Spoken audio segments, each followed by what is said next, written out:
Hi అండి. Welcome back to Ammu's kitchen. నేను మీ సౌజన్య.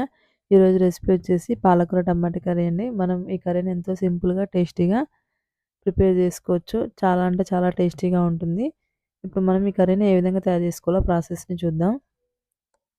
ముందుగా మనం పాలకూరను తీసుకొని శుభ్రంగా కడిగి ఈ విధంగా సన్నగా కట్ చేసుకొని తీసుకోవాలి.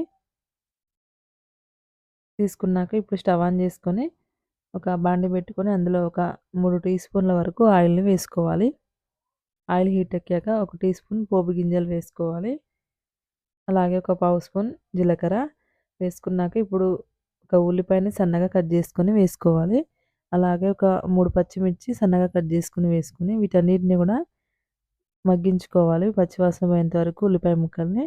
ఉల్లిపాయ ముక్కలు మగ్గినాక ఒక పావు స్పూన్ అల్లం వెల్లుల్లి పేస్ట్ వేసుకొని అల్లం వెల్లుల్లి పేస్ట్ కూడా పచ్చివాసన పోయేంత వరకు మగ్గించుకోవాలి. ఇప్పుడు ఒక పావు స్పూన్ పసుపు వేసుకొని ఇప్పుడు అందులో మనం కట్ చేసి పెట్టుకున్న పాలకూరని వేసుకోవాలి. వేసుకున్నాక ఇప్పుడు మొత్తం ఒకసారి కలుపుకోవాలండి. మొత్తం బాగా కలుపుకోవాలి. కలుపుకున్నాక ఇప్పుడు మూత పెట్టుకొని లో టు మీడియం ఫ్లేమ్‌లో ఒక 2, 3 నిమిషాల వరకు మగ్గించుకోవాలి. పాలకూర పచ్చివాసన పోయేంత వరకు మగ్గించుకోవాలి. ఈ విధంగా పాలకూర మగ్గినాక ఇప్పుడు అందులో రుచికి సరిపడా సాల్ట్ వేసుకోవాలి. సాల్ట్ వేసుకున్నాక ఒక 3, 4 టమాటాని మీడియం సైజులో ఉన్న టమాటాని తీసుకొని సన్నగా కట్ చేసుకొని వేసుకోవాలి. వేసుకొని మళ్ళీ ఒకసారి కలుపుకోవాలి.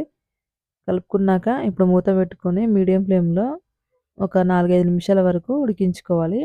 టమాటా ముక్కలు సాఫ్ట్‌గా ఉడికిపోవాలన్నమాట. టమాటా ముక్కలు మనకి మెత్తగా ఉడికిపోయాయండి.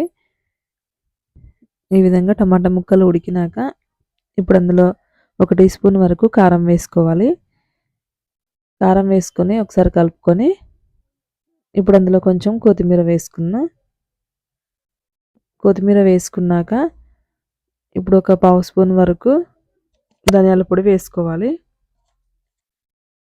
ధనియాల పొడి వేసుకున్నాక ఇప్పుడు మొత్తం ఒకసారి కలుపుకొని మూత పెట్టుకొని లో ఫ్లేమ్‌లో ఒక 4, 5 నిమిషాల వరకు ఉడికించుకుంటే సరిపోతుంది. ఒక 4, 5 నిమిషాలు ఉడికించుకోవాలండి లో ఫ్లేమ్‌లో. ఇప్పుడు ఒకసారి మూత తీసి కలుపుకుందాం. మనకి పాలకూర టమాటా కర్రీ అనేది రెడీ అయిపోయింది. ఈ విధంగా మనం సింపుల్‌గా పాలకూర టమాటా కర్రీని ప్రిపేర్ చేసుకోవచ్చు. చాలా అంటే చాలా టేస్టీగా ఉంటుంది. పిల్లలు కూడా ఎంతో ఇష్టంగా తింటారు.